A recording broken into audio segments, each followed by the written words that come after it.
माध्यम से बताना चाहती हूँ कि बीजेपी बागी, आज आप देख रहे हैं कि बीजेपी के इतने बागी क्यों हो गए।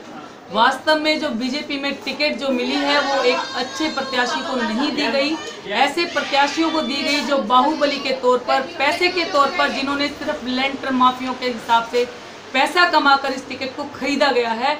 जब खरीद फरोख्त से किसी एक अच्छे कर्मठ कार्यकर्ता के हृदय को आघात पहुंचता है तो आप उसे बागी भी कह सकते हैं। माइंड का कैसे चेंज करेंगे? देखिए, लोगों के माइंड का ये जो चुनाव है, मैं ये कहती हूँ, ये चुनाव क्षेत्र का चुनाव होता है, इसमें चेहरा प्रमुख होता है। ये चुनाव जस्ट एक प्रधानी की तरह एक चुनाव होता है कि लोग अपने थोड़ा सा ब्लॉक से बढ़कर एक वार्ड में, बड़े वार्ड में चले जाते हैं, उसमें इसको चुना जाता है। और महिला प्रत्याशी अगर आप देखें, किसी भी पार्टी में कोई महिला प्रत्याशी नहीं है। महिला प्रत्याशियों के साथ वास्तव में वो अपने पतियों को पार्षद बनाने का प्रयास कर रही हैं। एक का भी नाम पति के बिना नहीं है। मैं ही एक ऐसी प्रत्याशी हूँ जब मेरे पति मेरे साथ खड़े हैं, लेकिन मेरा नाम ही मेरी पहचान है, मेरा काम ही मेरी पहचान है। मैं अपने पार्षद, अपने लिए, अपनी महिला शक्ति को लेकर चल रही हूँ कि पार्षद कोई डॉक्टर पूनम चौधरी नहीं बन रही, वो महिला बन रही है जो लड़ सकती है, जो झगड़ सकती है, जो अपने अधिकार के लिए चूल्हा चौका छोड़ सकती है। और चूल्हा चौका करने वाली पार्षद तो हम 5 साल भुगत चुके हैं, जिसको लोगों ने देखा तक नहीं है। पूनम चौधरी वो चेहरा है जिसको गली गली का बच्चा बच्चा जानता है। इसलिए मुझे पूरी निश्चित हूँ मैं इसकी कि जीत हमारी होगी।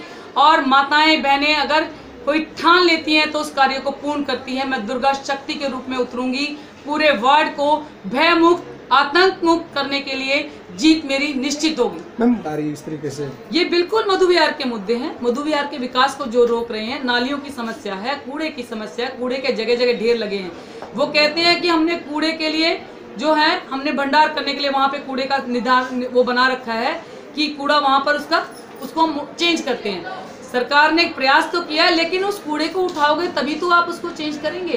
कूड़ा क्या उठाया जाता है? गाड़ी आती है एरिया में, ऊपर से नीचे से जिसने जैसे डाली डाल दी। गली में अगर कोई कूड़ा पड़ा है उसको कभी नहीं उठाया जाता। उठाने के लिए अगर कहा जाता है तो पार्षद के पास उसकी महीना बंधी हुई है, 100 रुपए दो जी, 150 रुपए दो, तब कूड़ा गली का उठाया जाएगा। गली की तरफ, विकास की तरफ कोई ध्यान नहीं है। क्या करेंगे मैम? अब अगर जनता आपको देती है, निर्दलीय चेहरा आपका है, तो किस तरीके से? मैं सबसे पहले अपने क्षेत्र की जनता को भय मुक्त करूंगी। तो पूनम मैम, क्या संदेश वार्ड की जनता को, क्यों वोट दे पूनम को? मैं वार्ड की जनता को एक संदेश देना चाहती हूँ कि अगर आप एक महिला प्रत्याशी चाहते हैं, वो महिला प्रत्याशी जिसकी अपने नाम से ही अपनी पहचान है, जिसके साथ उनके पति खड़े हैं, लेकिन उस महिला का अपना एक नाम, अपना एक काम है। और क्षेत्र में लगातार मैं काम करती रही हूँ। मैं क्षेत्र की उन महिलाओं के अंदर वो विश्वास जगाना चाहती हूँ, वो आत्मसम्मान लाना चाहती हूँ। उन भाइयों को ये बताना चाहती हूँ कि आप एक बार मेरे को ये मौका दें और आने वाली 4 तारीख को सिर्फ और सिर्फ मेज के निशान पर बटन को दबाएंगे तो हम, मेज हमारे पास होगी तो निर्णय मेज के ऊपर होंगे, अंडर टेबल निर्णय हम नहीं होने देंगे। और आप लोगों का विश्वास, आप लोगों का प्यार और सहयोग अगर इस मेज को जिताएगा तो कुर्सी भी हमारे हाथ में होगी। वास्तव में महिला सीट एक महिला के हाथ में होगी, किसी पुरुष पार्षद को हम नहीं बनने देंगे। मेरा नाम सुरबाला है। सुरबाला जी, क्या कहेंगी इस वार्ड के लिए, मधु विहार वार्ड के लिए? मैं ये बोलूँगी, जो पिछले 20 साल से मधु विहार वार्ड में कोई उन्नति का कार्य नहीं हुआ है, और अगर इस बार कोई महिला प्रत्याशी खड़ी है डॉक्टर पूनम चौधरी ही हैं। क्योंकि आप देखिए, जो अन्य प्रत्याशी हैं उनके नाम के साथ वो अपने पतियों का नाम लेके चल रहे हैं। क्या उनका कोई अपना परिचय नहीं है? बोलने की क्षमता नहीं है, खड़े होने की क्षमता नहीं है। उनको घरों से उठा के केवल महिला सीट कर दी गई, इसलिए उनको लेके खड़ा कर दिया गया, पर उनके अंदर क्षमता नहीं है। डॉक्टर पूनम चौधरी एक पढ़ी लिखी महिला है, उनको बोलने, उनके पास काम करने की क्षमता है, शक्ति है, और वो देख सकती हैं कि कहाँ हमें क्या काम करना पड़ेगा, कहाँ से कैसे ऑफिशियल काम कराया जाएगा। उनको इस चीज़ का ज्ञान है और वो करेंगी।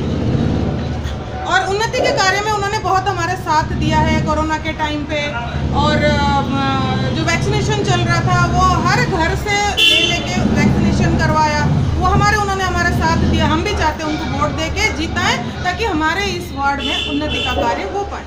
क्या चाहते हैं आप लोग?